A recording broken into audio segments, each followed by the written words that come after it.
Hello friends, चलिए आज की वीडियो में हम डिस्कस करते हैं कॉमन मेडिकल केसेस पाइल्स जिसको आम भाषा में बवासीर के नाम से जानते हैं। मेडिकल टर्म में उसको हेमरॉइड्स बोलते हैं। हेमरॉइड्स के सर्जरी में कौन कौन से इंस्ट्रूमेंट प्रयोग किए जाते हैं उस पर डिस्कस कर लेते हैं। हेमरॉइड्स अगर हम देखें तो ये आपके रेक्टम और एनल कैनाल के बीच जो भी वो वेन है वो वेन इन्फ्लेम्ड हो जाती है, जिसकी वजह से व्यक्ति को वहाँ पे जो है टिश्यू जो है रिट्रैक्शन होती है और वो डैमेज के कारण जो ब्लड के स्पॉट जो होते हैं वो बाहर निकलने लगते हैं और ब्लीडिंग थोड़ी होती है, ब्लड भी बाहर निकलते हैं, ब्लड क्लॉट होते रहते हैं वहाँ पे। तो ये आपका है पाइल्स। आम भाषा में पाइल्स को मेडिकल टर्म में पाइल्स को बोलते हैं haemorrhoids.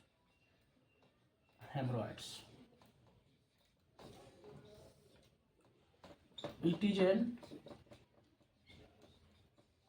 inflammation of anal canal vein।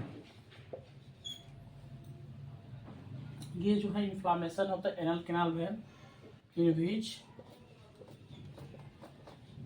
Blood comes out, जिसमें कि ब्लड्स बाहर आते हैं। ये चीज होती है। आज देखते हैं इंस्ट्रूमेंट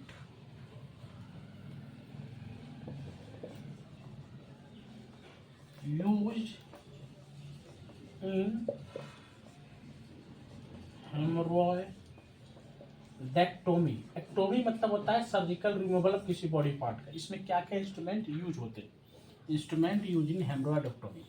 इसमें पहला है, सबसे पहला इंस्ट्रूमेंट है स्पंज होल्डर।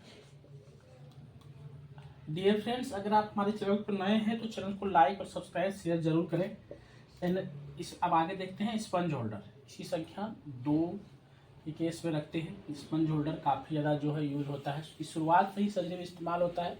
उस एरिया को पेंट करने के लिए इसका इस्तेमाल किया था बिटाडिन गॉज के साथ। ये स्पंज होल्डर रहती है। दूसरी जो है, आपको कोई चीज़ को अतिपक्ति करने के लिए आपको टूथ डिसेक्टिंग फोर्सेप चाहिए। टूथ डिसेक्टिंग फोर्सेप स्किन को पकड़ने के लिए इसका काम होगा। Tooth dissecting forceps non tooth भी आता है इसमें, ठीक है। टूथ डिसेक्टिंग फोर्सेप चाहिए। 2 की संख्या में इसका प्रयोग होगा। आपको ड्रेपिंग एरिया के इसकी आप जो भी है बॉडी पार्ट को जो ऑपरेट करने जा रहे हैं उस एरिया को ड्रेप करने के लिए वहाँ पे टॉवेल क्लिप की जरूरत पड़ेगी। टॉवेल क्लिप 2 तरह के होते हैं। डॉयंस टॉवेल क्लिप पर का जरूरत पड़ सकता है, ये बैक हाउस टॉवेल क्लिप पर टॉवेल क्लिप की जरूरत पड़ेगी। कम से कम 8 की संख्या में इसका इस्तेमाल होता है। और तीसरा जो है, चौथा इसमें आपको यूज करना है, चौथा आपको इसमें नीडल होल्डर काफ़ी इंपॉर्टेंट है। नीडल होल्डर इसकी संख्या जो है वैसे 1 है, आप 2 रख सकते हैं, एक्स्ट्रा चीज़ें रख सकते हैं। 5वां जो है, वैसे तो इंस्ट्रूमेंट इसमें 5, 7, 8, 9 टाइप के होते हैं। आपको इसमें आर्टरी फोर्सेप चाहिए। इसमें दोनों तरह के आर्टरी फोर्सेप चाहिए, स्ट्रेट और कर्व। लगभग जो है 6 से 8 के बीच चाहिए।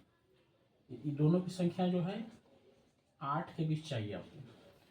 और भी कुछ इंस्ट्रूमेंट है, हम चूंकि वीडियो का लेंथ थोड़ी बहुत ज़्यादा आज के लिए हम इतना रखेंगे।